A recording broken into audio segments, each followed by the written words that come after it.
موت کے حالات اور قبر اس تعلق سے کچھ باتیں رکھنے کی کوشش کروں گا کہ موت اس کی کیفیتیں کیا ہوں گی اور موت کے بعد ایک انسان کے ساتھ قبر میں کیا ہوتا ہے۔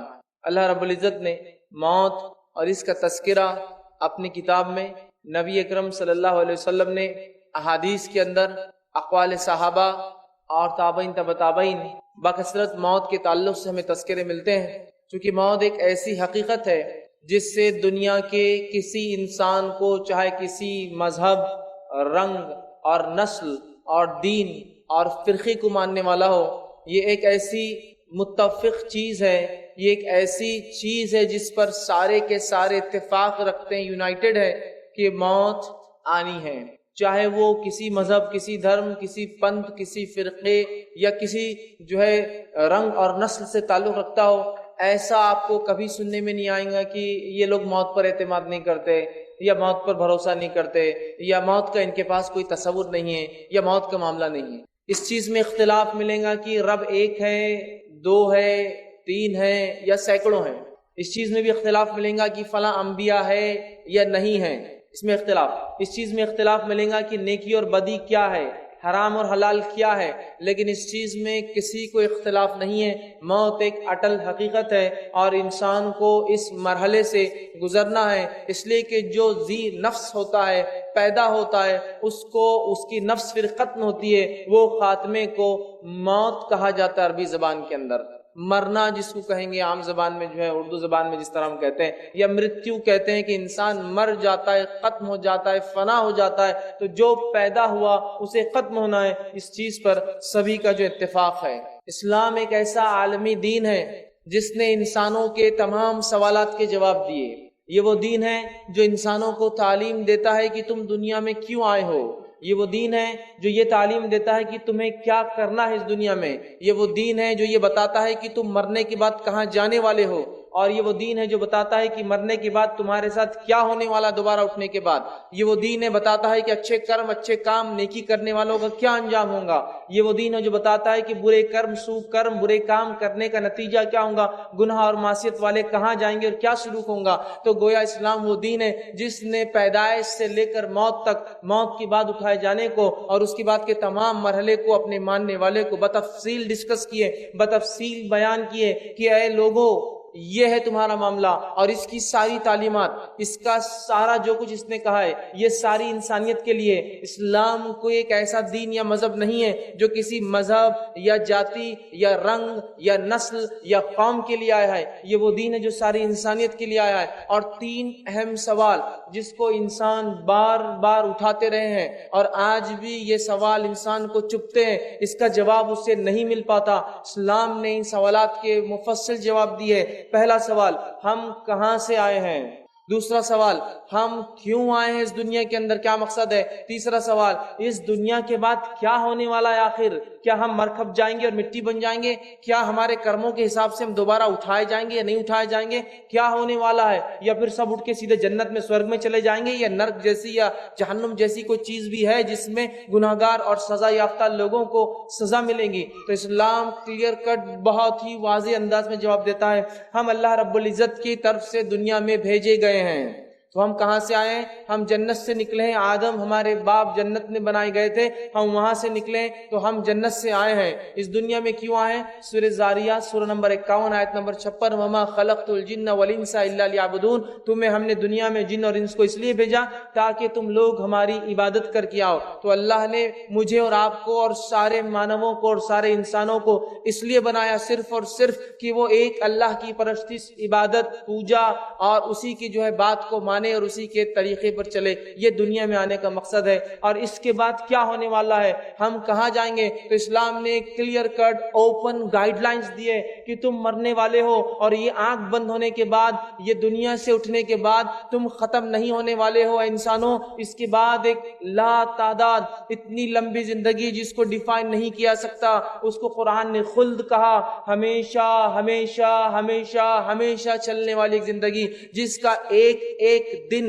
ایک دیوس 50,000 سال سے زیادہ کا ہونے والا ہے۔ تو ویسی زندگی میں ہر انسان کو قدم رکھنا ہے، اس کے اعمال کے اعتبار سے وہ 50,000 سال کے ایک دن میں فائدہ مزے عیش اور نعمتیں اٹھائیں گا، اور اگر یہاں برے کرم اور غلط کام کر کے گیا تو اس زندگی میں یاتنائیں، کٹھنائیاں، تکلیفیں، اذیتیں، دردناک عذاب کا اسے سامنا کرنا پڑے گا۔ تو اسلام نے ہر سوال جو انسانی ذہن میں اٹھتا ہے اس کے بنانے کے تعلق سے، اس کے بنانے والے کے تعلق سے، اس کے دنیا میں آنے کے تعلق سے، اس کے دنیا سے جانے کے تعلق سے، اور دوبارہ اٹھنے کے بعد کیا ہونے والا ہے، بہت واضح گائیڈ لائنز، کلیئر رہنما اصول، نصیحتیں، دلائل پیش کر دی۔ یاد رکھیے اللہ رب العزت آئیے ہماری موت کا خاکہ اپنی کتاب میں کھینچتا ہے، اور کیا ہی خوب فرماتا ہے۔ سورہ مومنون سورہ نمبر 23 آیت نمبر 99 اور 100 اللہ فرماتا ہے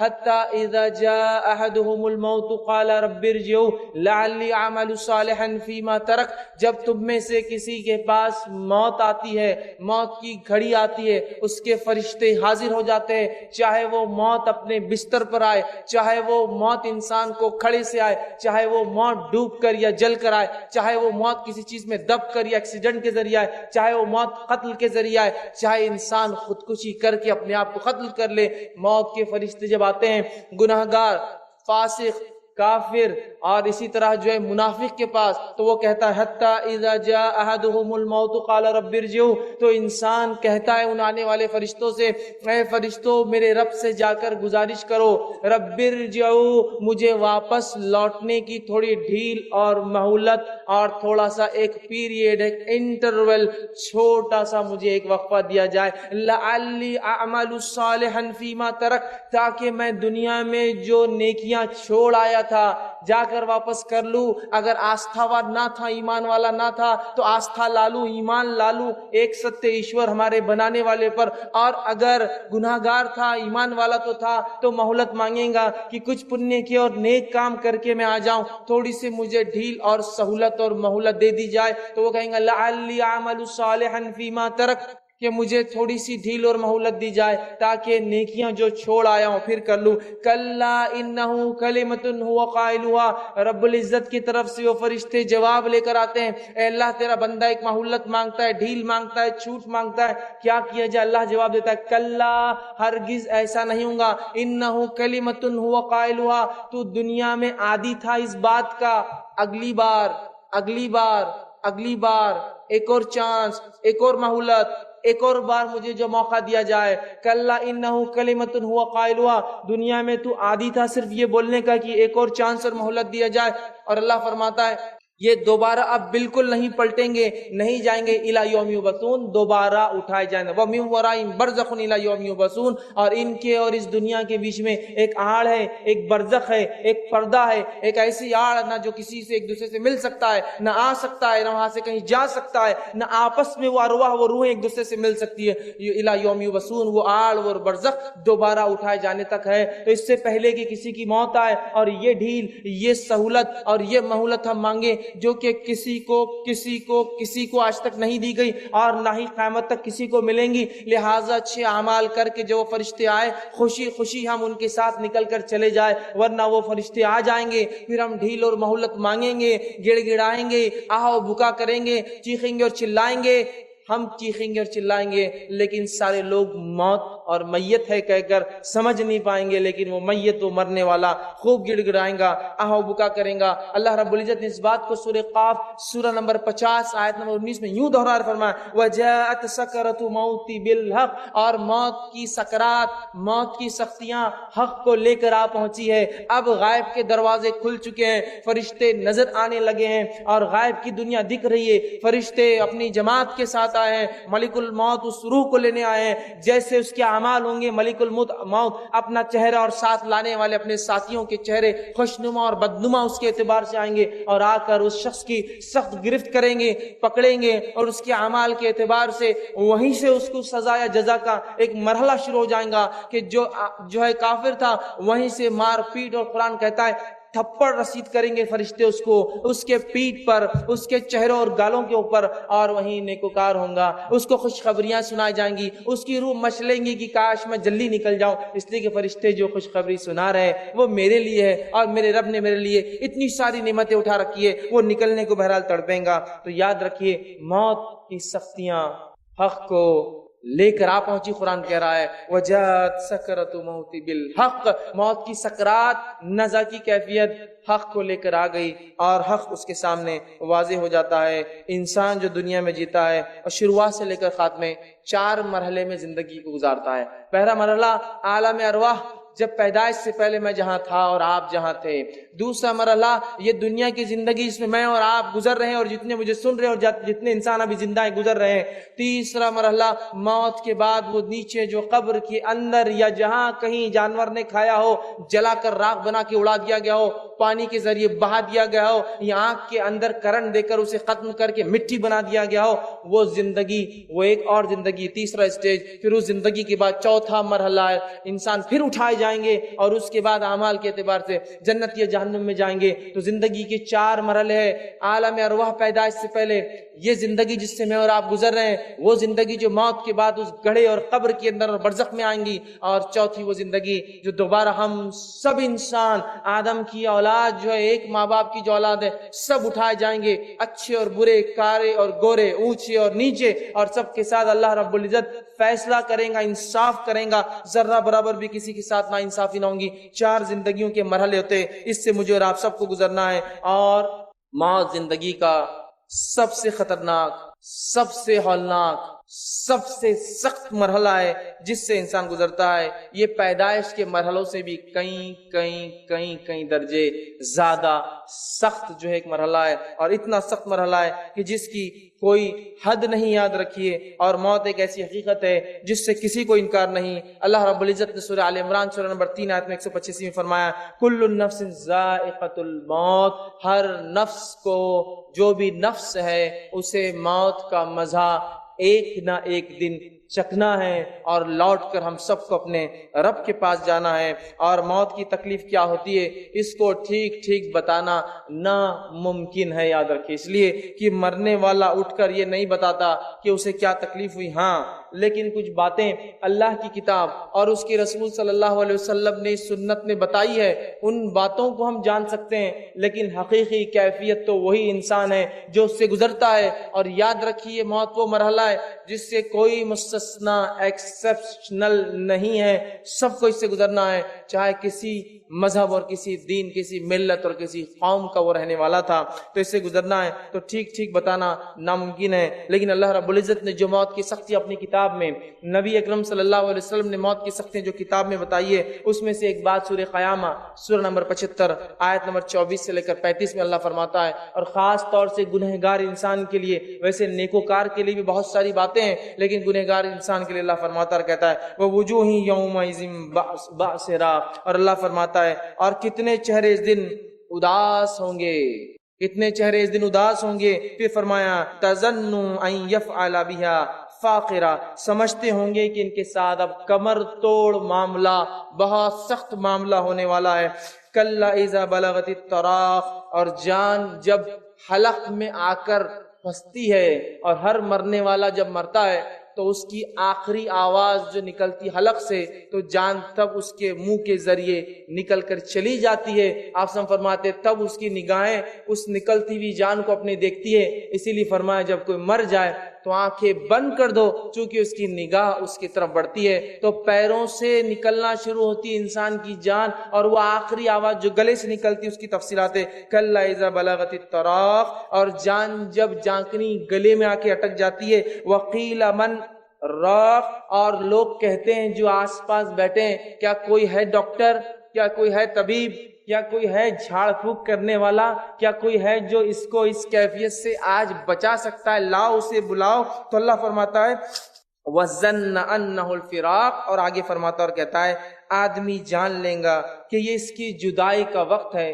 دنیا سے جانے کا وقت آ چکا. جیسا انسان دنیا میں آتا ہے تو ایک سمجھ کے بعد اسے یہ بات واضح ہو جاتی ہے کہ دنیا کی زندگی مجھے گزارنا ہے، لیکن موت ایک ایسی گھڑی ہے جب انسان جان لے گا کہ اس کا جانے کا وقت آ چکا ہے. اللہ نے فرمایا وَتَفَّتِ السَّاقُ بِالسَّاقِ، اور پنڈلیوں سے پنڈلیاں آدمی رگڑے گا. یہ وہ شدید تکلیف کا بیان ہے جو موت کے وقت ہر انسان کو برداشت کرنا پڑتی ہے، چاہے موت کسی بھی حالت میں آئے. اگر آپ نے کسی کی موت کو کبھی دیکھا ہو تو پنڈلیاں وہ خوب رگڑتا ہے، اس لیے کہ یہ بڑا تکلیف دہ مرحلہ ہوتا ہے.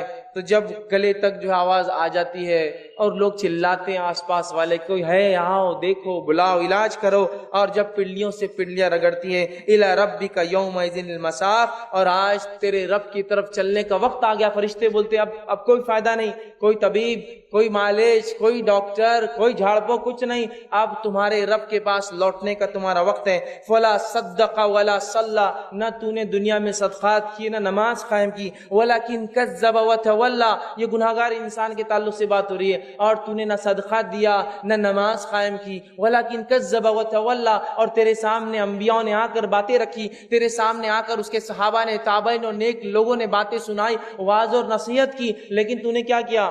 وَلَكِنْ كَذَّبَ وَتَوَلَّى، سب کو جھٹلا کر منہ پھیر کے تکبر کے ساتھ چلنے لگا، دیکھا جائے گا جب موت آئیں گی تو دیکھا جائے گا کیا ہوگا۔ تو اللہ نے فرمایا وَلَكِنْ كَذَّبَ وَتَوَلَّى، تو پلٹ گیا، تو نے اپنا چہرہ پھیر لیا اور منہ پھیر کر چلا گیا۔ تو یاد رکھیے موت کب آئیں گی ہم نہیں جانتے، لیکن اس بات کو پلے باندھ لیجئے کہ زندگی کا کوئی بھروسہ نہیں ہے، موت کا بھروسہ ہے۔ لوگ کہتے ہیں موت کا کوئی بھروسہ نہیں ہے، زندگی کا ہے۔ میں کہتا ہوں زندگی کا کوئی بھروسہ نہیں ہے، کب ہاتھ چھوڑے اور نکل جائے۔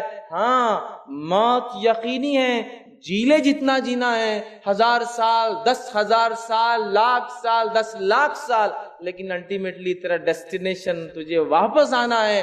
لیکن موت جو ہے حق ہے، یاد رکھیے۔ لوگ کہتے ہیں زندگی کا کیا بھروسہ، یاد رکھیے بات صحیح ہے، موت حقیقت ہے، زندگی کا نہیں، ورنہ لوگ کہتے ہیں موت کا کیا بھروسہ، موت کا بالکل بھائی بھروسہ ہے، جتنا بھی جی لو۔ عمرو بن عاص رضی اللہ عنہ کے تعلق سے آتا ہے، صحابی رسول ہے، ایک مرتبہ کہنے لگے مجھے لوگوں پر تعجب ہوتا ہے جب موت کا وقت قریب آتا ہے تو بیان کیوں نہیں کرتے کیفیتیں، کیا ہوتا ہے کیوں نہیں سمجھاتے ہیں۔ تو ایک مرتبہ جب ان کی موت کا وقت قریب آیا، عبداللہ رضی اللہ عنہما کو کسی نے کہا کہ عمرو بن عاص کی موت کا وقت قریب ہے، آپ جائیے۔ وہ پہنچے اور کہا عمرو تم کہا کرتے تھے کہ لوگ کیوں نہیں بتاتے موت کے وقت کیا ہوتا ہے ان کے ساتھ، اب تمہاری موت کا وقت قریب ہے، چلو تم ہی بتا دو، تم کہا کرتے تھے نا کہ کیا ہوگا، چلو بتا دو۔ تو عمرو بن عاص رضی اللہ عنہ صحابی رسول کے الفاظ سنیے موت کے قریب، فرماتے اور کہتے ہیں مجھے ایسا لگتا ہے، میری کیفیت یہ ہے کہ آسمان زمین پر ٹوٹ پڑا ہے، آسمان زمین پر گرنے سے جو کیفیت ہوں گی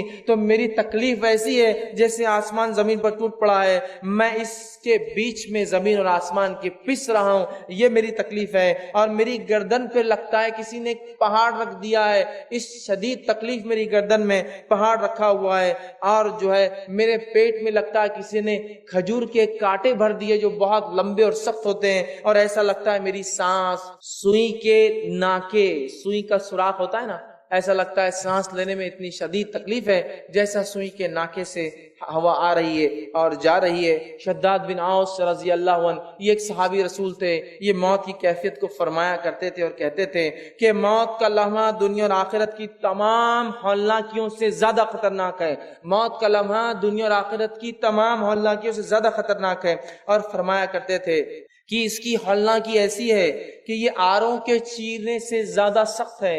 کسی زندہ انسان کو آرے سے چیرے اور اس کو موت نہ آئے تو کیسی تکلیف ہوں گی، تو وہ کہتے ہیں آروں سے چیرنے سے زیادہ سخت ہے، اذیت ناک ہے، اور قینچیوں سے کاٹنے سے زیادہ سخت ہے کہ زندہ انسان کو قینچی سے کوئی کاٹ دے اور اگر موت نہ آئے تو کیسی تکلیف ہوں گی، تو قینچیوں سے کاٹنے سے زیادہ سخت ہے، ہڈیوں کے ابالنے سے زیادہ سخت ہے، مطلب اتنی تکلیف جس میں ہوتی ہے ایسے ہڈیوں کو زندہ انسان کو ابالا جا رہا ہے۔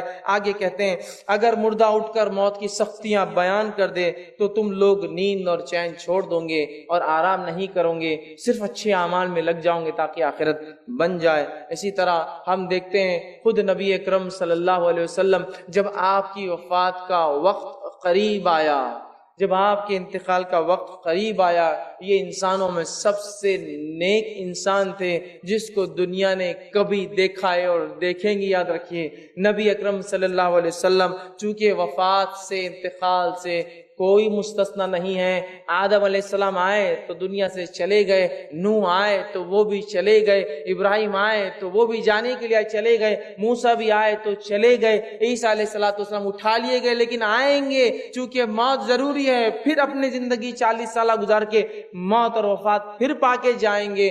نبی اکرم صلی اللہ علیہ وسلم آئے، تو آپ بھی چلے گئے۔ تو آئیے آپ صلی اللہ علیہ وسلم کی کیا کیفیت تھی، نبی اکرم صلی اللہ علیہ وسلم کی کیفیت کے تعلق سے آتا ہے۔ بخاری کی روایت ہے، ماں عائشہ رضی اللہ عنہا فرماتی ہے اور کہتی ہے اللہ کے رسول صلی اللہ علیہ وسلم کی کیفیت موت کے وقت یہ تھی، آپ کی وفات کے وقت کیا آپ اپنے داڑھی کو بار بار وہ کرتے، چہرے مبارک پر بار بار ہاتھ پھیرتے، اپنے چہرے پر بار بار پانی ڈالتے اور پانی ڈال ڈال کر یہ کہتے سبحان اللہ ان للموت لسکرات، اللہ کی ذات پاک ہے، موت کے لیے بہت سختیاں ہیں، اللہ کی ذات پاک ہے اور موت کے لیے بہت سختیاں ہیں۔ آپ کے تعلق سے آتا ہے کہ پھر آپ کہتے کہ مجھے وضو کرنا ہے، آپ کو نماز کے لیے وضو کروایا جاتا، اس حالت میں بھی آپ نماز کو جانے کی کوشش کرتے، وضو کرتے اور آپ بے ہوش ہو کر گر جاتے، پھر آپ پانی مارا جاتا، آپ پھر ہوش میں آتے، پھر وضو کرتے اور پھر بے ہوش ہو جاتے، پھر آپ کو ہوش میں لایا جاتا، پھر آپ وضو کرتے، پھر بے ہوش ہو جاتے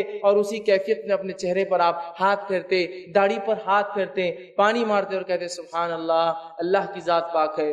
موت کے لیے بہت شدید تکلیفیں ہیں۔ ماں عائشہ رضی اللہ عنہا فرماتی ہے رسول اکرم صلی اللہ علیہ وسلم میری مانڈی کے اوپر وفات کر گئے، آپ کی حالت اور کیفیت وفات کی دیکھ کر مجھے اس کے بعد کسی کی موت کی خبر سن کے بہت زیادہ غم نہیں ہوتا تھا، اس لیے کہ میں نے اپنے نبی کی وفات خود دیکھی تھی۔ تو یہ رسول اللہ صلی اللہ علیہ وسلم کی کیفیت ہے۔ اور جو ہے ہم جو اس موت کو معمولی اور مذاق سمجھتے ہیں، اس کے لیے ہماری کوئی تیاریاں نظر نہیں آتی، کوششیں نظر نہیں آتی۔ اللہ جو بات کہتا ہے، جس کے پاس لوٹ کر جانا ہے اسی کے پاس، اس کے بتائے ہوئے طریقے، دین، شریعت اور اس کے نبی کی سنت کی طرف وہ رجحان نظر نہیں آتا۔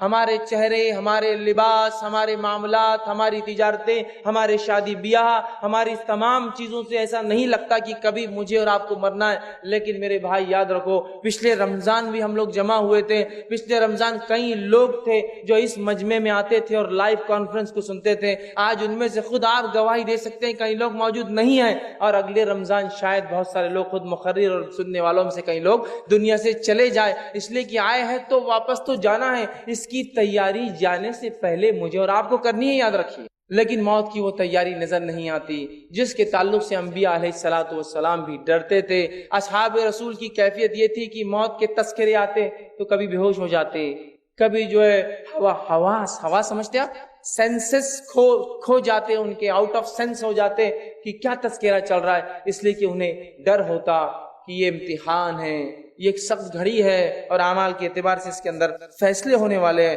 اور موت کے بعد خبر کی ہولناکیوں کے تعلق سے نبی اکرم صلی اللہ علیہ وسلم نے اتنی واضح باتیں بتائی کہ جس کی کوئی انتہا نہیں۔ جامع ترمذی کی روایت ہے، نبی اکرم صلی اللہ علیہ وسلم فرماتے ہیں میں نے خبر سے زیادہ گھبراہٹ والی جگہ کوئی نہیں دیکھی۔ آپ سے فرما رہے میں نے خبر سے زیادہ، گریف سے زیادہ، وہ اندر جو گڑھا زمین میں کیا جاتا ہے جس کو قبر کہتے ہیں، اس سے زیادہ ہولناک، گھبراہٹ والی اور خطرناک جگہ نہیں دیکھیے۔ اور کیوں نہ ہو تھوڑا قبر کو اگر تصور کر لیا جائے، سوچا جائے، مٹی کا گھروندہ ہے، مٹی کا بچھونا ہے، مٹی کا اوڑھنا ہے، آزو مٹی اور بازو مٹی ہے، من بھر مٹی اوپر سے بھی ڈال دی گئی ہے، نہ کوئی سوراخ ہے، نہ کوئی دیا ہے، نہ کوئی لائٹ ہے، نہ کوئی چھوٹا سا ٹمٹما ہے کہ جس سے کچھ روشنی مل جائے، سانپ اور بچھو ہے، جانور اور کیڑے اور مکوڑوں کا گھر ہے، انسانی جسم گل اور سڑ جاتے ہیں۔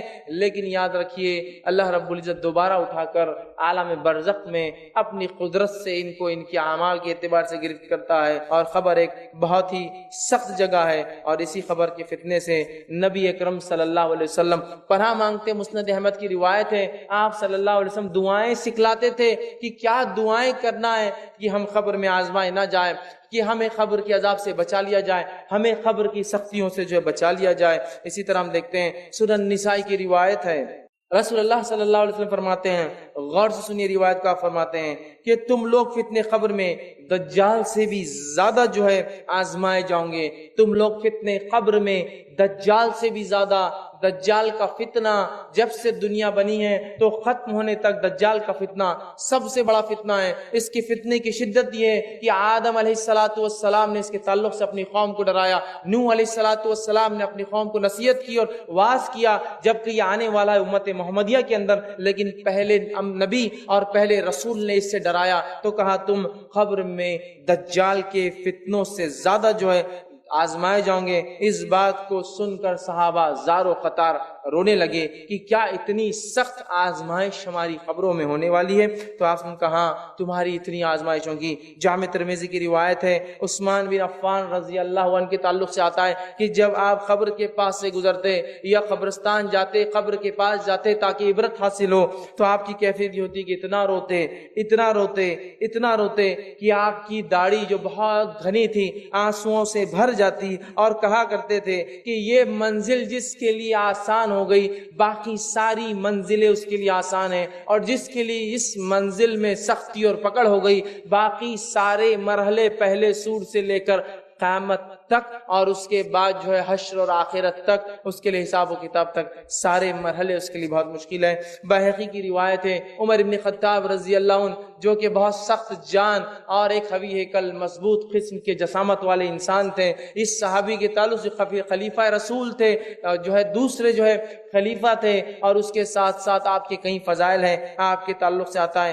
کہ آپ اتنا روتے تھے، خبر کا سوچ کے اتنا روتے تھے کہ آخر وقت میں آپ کی وفات سے پہلے چہرے کے اوپر 2 لکیریں پڑ گئی تھی، جس کے آنسو جانے کی وجہ سے چہرے پر 2 سیاہ لکیریں پڑ گئی تھی، چونکہ آنسو ہمیشہ وہاں سے بہہ کر نیچے کی طرف آتے تھے۔ اتنا صحابہ روتے تھے اور اس قبر سے اور موت کی کیفیت سے پناہ مانگتے تھے، لیکن ہمارے اعمال، ہمارے معاملات آج نظر نہیں آتے کہ کسی بھی چیز سے پہلے کبھی یہ سوچا ہوں کہ مرنے کے بعد اس کے وجہ سے کیا انجام میرا ہو سکتا ہے۔ نوجوان ہے تو اپنی جوانی کے اس میں عالم میں غرق ہے، نشہ، منشیات، لڑکیوں کو چھیڑنا اور افیئرز اور زنا اور بدکاریاں اور اپنی جوانیوں کو برباد کرنا۔ بچے ہیں تو والدین ان کو تعلیم اور تربیت نہیں دے رہے اسلام کی، بڑے ہونے کے بعد جو محنت اور مشقت حلال کے لیے ہونی چاہیے وہ حرام کے لیے ہم کرتے ہیں۔ ساری زندگی جو ہے صرف ادھر اور اس کو اور اس کو تکلیف دے کر مال کمانا چاہتے ہیں، حرام کاریوں میں اپنی زندگیاں گزارنا چاہتے ہیں، حلال کو حلال نہیں سمجھتے، اس کو حرام کر لیتے ہیں، حرام کو حرام نہیں سمجھتے، اپنے نفسوں پر ہر چیز کو حلال کر رکھا ہے۔ پھر تصور اور سوچ بھی یہ کہ اللہ موت اچھی دے، کیسے کسی کو اچھی موت مل سکتی ہے جب یہ اتنے بڑے بڑے انبیاء اور اتنے بڑے بڑے شہداء، اتنے بڑے بڑے صلحاء اور اتنے بڑے بڑے صحابہ کا یہ حال ہے کہ یہ اپنی اموات، اپنی موت سے ڈرتے تھے اور اللہ سے گڑ گڑا رہے ہیں، دعائیں مانگ رہے ہیں۔ پھر ہم کس طرح سے بے باکی سے گناہ کر کے یہ سوچ سکتے ہیں کہ اللہ رب العزت ہمیں آخرت میں اچھی جو ہے زندگی دیں گا اور اچھی موت نصیب کرے گا؟ اچھی موت کے لیے اچھے اعمال کرنے پڑتے ہیں، اس کے بعد اللہ کا فضل اور پھر رحم ہوتا ہے انسان۔ تو اچھی موت، اچھی محشر کی زندگی، اچھا حساب اور کتاب، آخرت میں فیصلے کے اعتبار سے جنت، یہ آسانی سے حاصل نہیں ہوتی ہے۔ مجھے اور آپ کو اپنی زندگیوں کو بہت سیریسلی، ڈراسٹیکلی، جلدی، شدت کے ساتھ اور بہت رفتار سے بدلنا ہے، اس لیے کہ آپ بھی نہیں جانتے اور میں بھی نہیں جانتا ہوں کہ میں کب دنیا سے چلا جاؤں گا اور آپ کب چلے جائیں گے۔ اگر وقفہ دیا گیا ہوتا کہ 60 سال، 65 سال، 70 سال، تو شاید پھر کچھ تیاری کر لیتے کہ موت سے پہلے تیاری ہو جائے۔ ہم نہیں جانتے میرے بھائی، اور لوگ کہتے ہیں نوجوان تو ہے، آخر وقت میں انشاءاللہ العزیز نیک عمل کریں گے۔ میرے بھائی، بوڑھوں کے مقابلے نوجوانوں کو تو جلدی مرتے ہوئے دیکھا ہے میں نے، جلدی مرتے ہوئے دیکھا ہے۔ تو کیوں یہ چکر میں ہے؟ نہیں ابھی تو جوانی ہے۔ ماں باپ کیوں یہ چکر میں ہے کہ بچہ بھی جوان ہے، دین پہ عمل مت کراؤ؟ اس لیے کہ بعد میں کریں گے نا، زندگی پڑی ہے۔ اللہ تعالیٰ کو ریٹائرمنٹ کی بات کی عبادتیں پسند نہیں ہے، یاد رکھیے۔ اللہ کو وہ جوانی کا پرائم ٹائم چاہیے، آپ کا اور میرا۔ اللہ کو جس چیز کے لیے حکومت کہہ رہی ہے تم بیکار ہو، ہمارے لیے چلے جاؤ، وہ چیز اللہ کے لیے دینا چاہتے ہیں کہ جب زندگی بھر تو رشوت خوری، لوٹ مار، کھسوٹ سب کر لیں گے اور 58 اور 60 سال کے بعد ریٹائرمنٹ لے کر اللہ کر لیں گے، حج کر لیں گے، داڑھی رکھ لیں گے۔ ارے جس عمر کو تو حکومت کہہ رہی بیکار ہو گیا، تو گھر جا کر بیٹھ، اس عمر کو اللہ کے لیے دینا چاہتے ہیں؟ اور اپنی جوانیوں کو والدین خود بچوں کو کہتے ہیں کہ ابھی ضرورت نہیں ہے، تو کیا تم لکھا کر لائے ہو تمہارے بچے کتنے دن جئیں گے؟ اور کیا میں لکھا کر لایا ہوں کہ میں اتنے دن میں مروں گا اور بوڑھا ہوں گا؟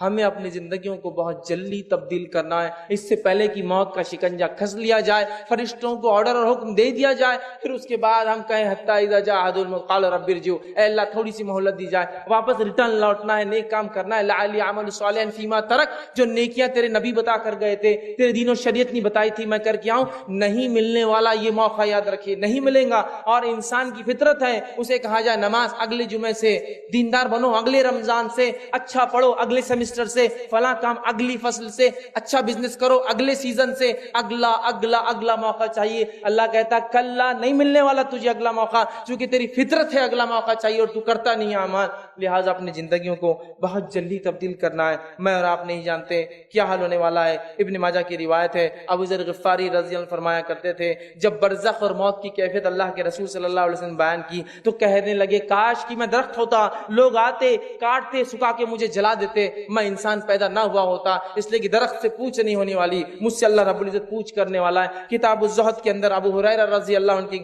کے تعلق سے آتا ہے کہ جب آپ کی موت کا وقت قریب آیا، انتقال کا وقت قریب آیا، دنیا سے کوچ کر جانے کا وقت قریب آیا تو رونے لگے. یہ بھی ایک خوش نصیبی کی موت ہے کہ انسان بیمار ہو اور توبہ کا موقع ملے.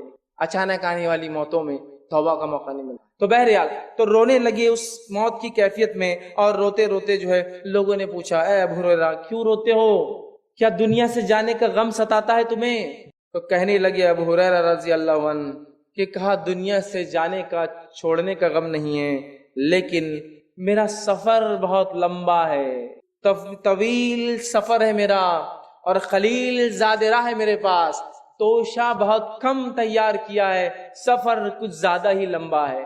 سفر لمبا ہے، میں نے زاد راہ سفر کی تیاری کے لیے سامان کم جمع کیا ہے. اور پھر فرماتے ہیں میں نے اپنی زندگی کی شام ایک ایسے ٹیلے پر گزاری ہے جس کے آگے میں نہیں جانتا ٹیلا پار کرنے کے بعد کہ میرے لیے جہنم ہے یا میرے لیے جنت رکھی گئی ہے. تو یہ اصحاب ہے جن کے تعلق سے اللہ کی کتاب نے کہا رضی اللہ عنہم ورضوا عنہ، اللہ ان سے راضی اور وہ اللہ سے راضی. اگر ان کی اموات اور ان کی موت پر یہ ڈر رہے ہیں، اتنے کثیر اعمال کرنے کے بعد اگر یہ قلیل کہہ رہے ہیں اس کو زادرہ قلیل، جبکہ ابو ہریرہ رضی اللہ عنہ کی شخصیت کس کو نہیں پتا ہے؟ حدیث کا کوئی طالب علم ایسا کوئی ہو سکتا ہے جس نے ابو ہریرہ رضی اللہ عنہ کے تعلق سے نہیں سنا ہو کہ فلاں صحابی ہے؟ یہ وہ صحابی ہے جس نے 5000 سے زیادہ حدیث ہے روایت کی ہے رسول اکرم صلی اللہ علیہ وسلم سے، اور قیامت تک جتنے لوگ اس حدیث پر عمل کریں گے سب کا ثواب ابو ہریرہ رضی اللہ عنہ. تو یہ وہ صحابی ہے، لیکن اپنی موت سے دیکھ کتنا گھبرا رہے،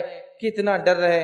اور کیوں نہ ہو اللہ رب العزت نے تو یوسف علیہ السلام کا ذکر کیا اپنی کتاب میں. جب یوسف علیہ السلام کی موت کا قریب آیا، وقت قریب آیا، تو کہنے لگے کہ اللہ جو ہے جعلنی مکرمن والحقنی بالصالحین، اے اللہ مجھے اکرام والے اور نیک لوگوں میں شمار کر. انبیاء ہے اور ایسے نبی ہے یوسف علیہ السلام کہ جس کے جیسا نسب تو کسی کا نسب نہیں. شجرا بڑا دادا نبی ابراہیم علیہ السلام، دادا نبی اسحاق علیہ السلام، باپ نبی ہے نا، آپ کے جو والد تھے یعقوب علیہ السلام، اور خود نبی.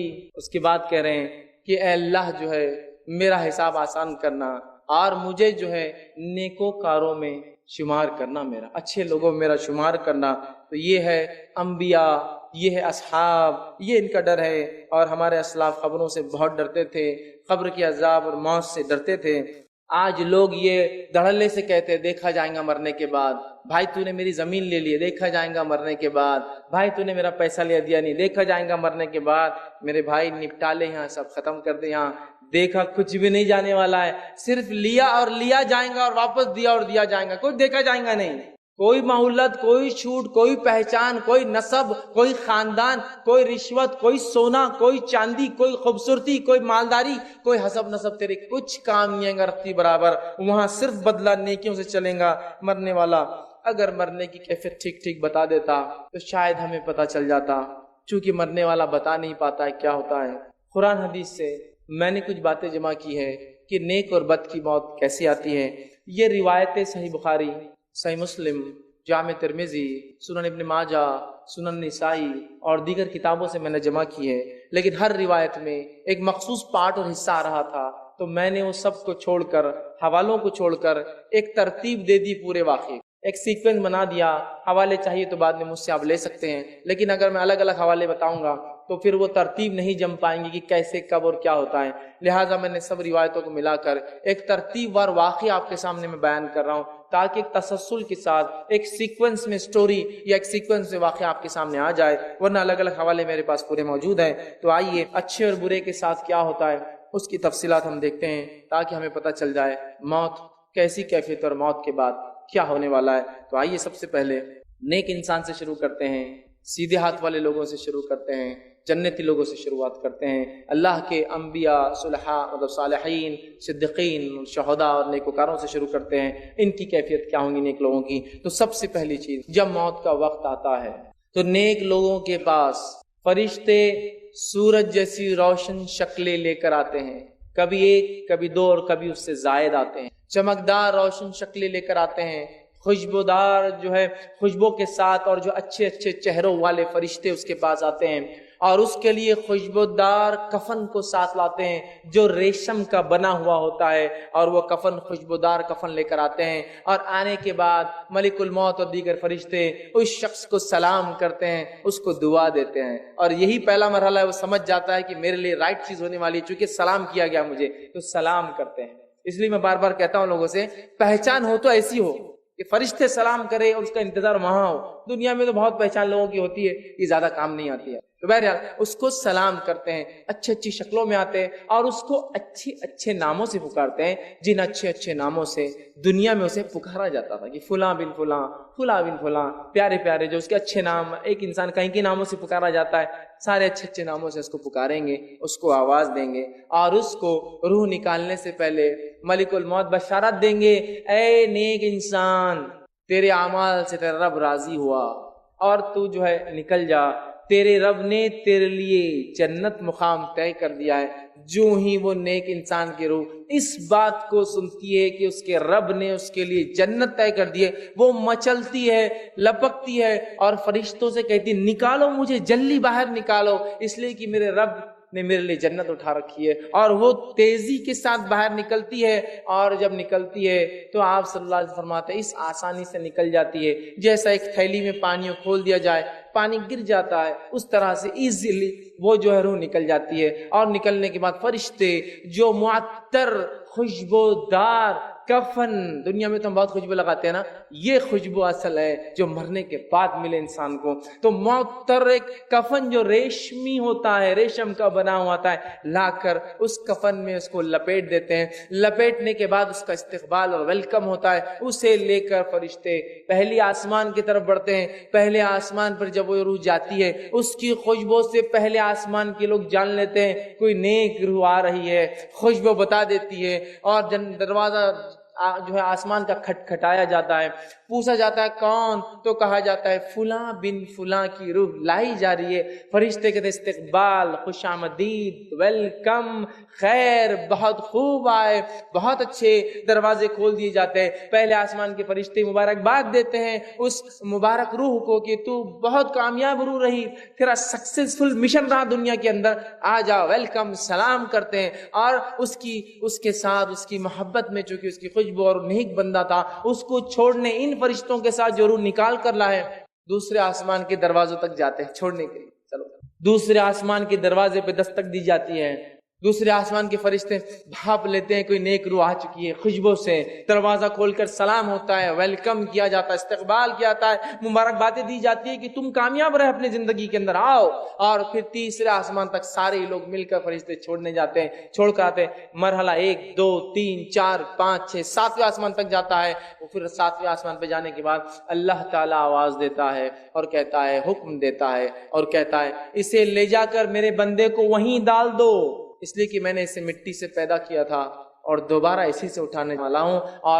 اور اللہ فرماتا ہے اس کا نام علیین، نیک لوگوں کے رجسٹر میں لکھ دو، اس کا نام اچھے لوگوں کے کھاتے میں ڈال دیا جائے، اور علیین کے اندر نیکوکاروں کی بک رجسٹر ہے، اس رجسٹر میں اس کا نام اندراج رجسٹر لکھ دیا جاتا ہے کہ نیک انسان ہے۔ روح پھر اسی مرحلوں سے لوٹ کر خوش آمدید سلامتیاں سن کر زمین پر آتی ہے، اور لانے کے بعد اسے قبر میں واپس اس کے جسم میں ڈال دیا جاتا ہے۔ نبی اکرم صلی اللہ علیہ وسلم فرماتے ہیں جب قبر میں روح کو واپس ڈال دیا جاتا ہے اور لوگ دفنا کے دور چلے جاتے ہیں، تو اس کے بعد وہ آدمی جو مر چکا تھا یا مرا ہوا تھا، وہ ان کی کھڑاؤں کی، چپل اور جوتے کی آوازوں کو سنتا ہے، چونکہ اس کا رب اسے سناتا ہے، وہ سنتا ہے، یاد رکھیے ان آوازوں کو، اور لوگ وہاں سے چلے جاتے ہیں. اور یہی نیک انسان جب اس کو جنازے پہ لوگ لے جاتے ہیں تو لوگوں سے کہتا ہے جو جنازہ اٹھائے ہوئے،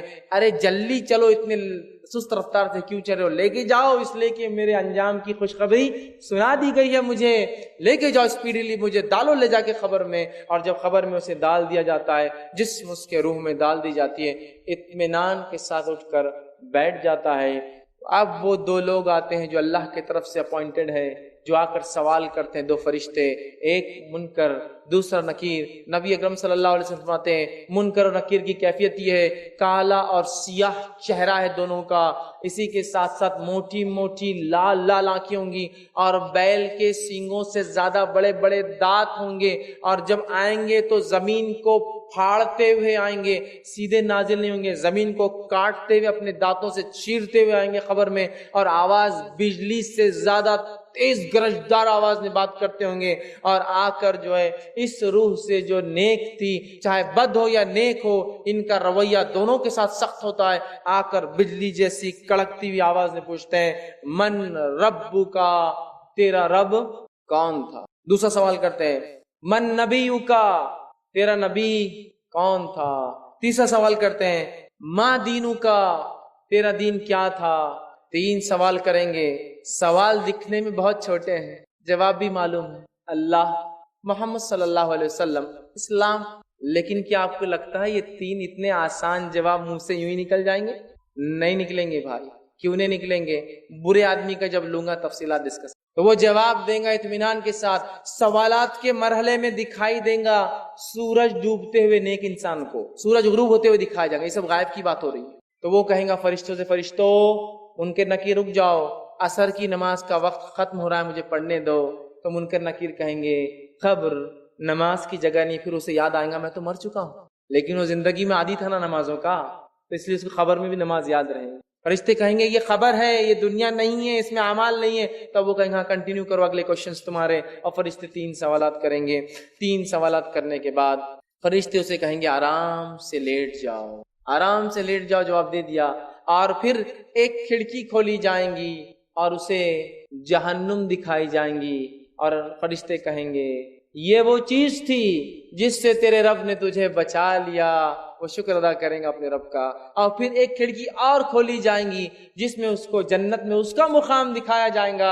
وہ کہیں گا اللہ قیامت جلدی قائم کر تاکہ اس مقام پہ پہنچ جاؤ. اور فرشتوں سے کہیں گے فرشتوں ایک گزارش ہے، جا کر اللہ سے ایک مہلت مانگو، مجھے موقع دے، جا کے رشتہ داروں میں جا کر بولوں کہ مجھے کیا فائدہ ہوا ہے دنیا میں نیکیاں کرنے کا. فرشتے کہیں گے یہ چیز نہیں مل سکتی. جنت کا ایک لباس پہنایا جائے گا، جنت کا ایک بستر ڈالا جائے گا، جنت میں سے کھڑکی کھول دی جائیں گے جس میں سے تازی ہوا جنت کی آئیں گی، اور کہا جائے گا سو جاؤ. اور اسے ایک نئی نویلی دلہن کی طرح لٹا کر، جنتی لباس پہنا کر، جنتی بستر پر ڈال کر، جنت کی کھڑکی کھول کر ہوا لیتے ہوئے سو جائیں گا.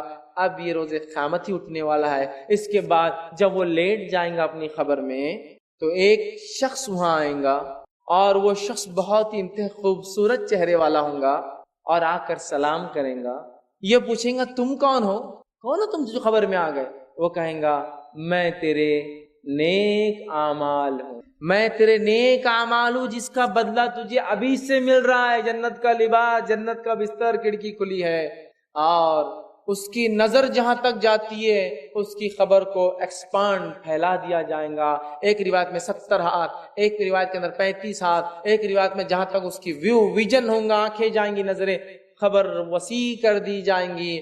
اور نیک اعمال آ کر اس کو خوشخبری دیں گے میں تھا تیرا وہ ساتھی جس کو تو نے بہت محبت کری، اپنے سے نزدیک رکھا اچھے اعمال کو. آج تجھے بدلہ یہ ہے اس کے بدلے کہ تو جو ہے جنت کے فائدے اٹھا رہا ہے. اور اسے کہا جائے گا سو جاؤ، اور وہ آنکھیں بند کر کے اطمینان کے ساتھ اب دوبارہ اٹھائے پہلے سور تک سو جائیں گا آرام سے، نرم اور نازک. دوسرا وہ شخص جو کفر کی حالت پر، شرک کی حالت پر، نفاق کی حالت پر، کبائر کے ارتکاب کی حالت پر، یا جو ہے گناہ اور معصیتوں کے اندر اپنی زندگی ڈبائے ہوئے تھا، اس کی موت کی کیفیت کیسی آتی ہے. اللہ کے رسول فرماتے ہیں، بہت ساری روایتوں کو ملا کے میں نے پھر ایک مجموعہ بنا دیا کہ اس کے ساتھ کیا ہوتا ہے. حوالے میرے پاس موجود ہے، آپ بعد میں دیکھ سکتے ہیں. جب ایسے آدمی کی موت کا وقت قریب آتا ہے تو فرشتے ملک الموت اور دوسرے فرشتے انتہائی بدصورت گندی گندی صورتوں میں آتے ہیں، بدبودار سڑے ہوئے مردار گوشت کی بدبو جیسی آتی ہے، ویسا ٹاٹ سمجھ، ٹاٹ وہ جو ہوتا ہے نا تھیلے جس کو بولتے ہیں، ٹاٹ کا بدبودار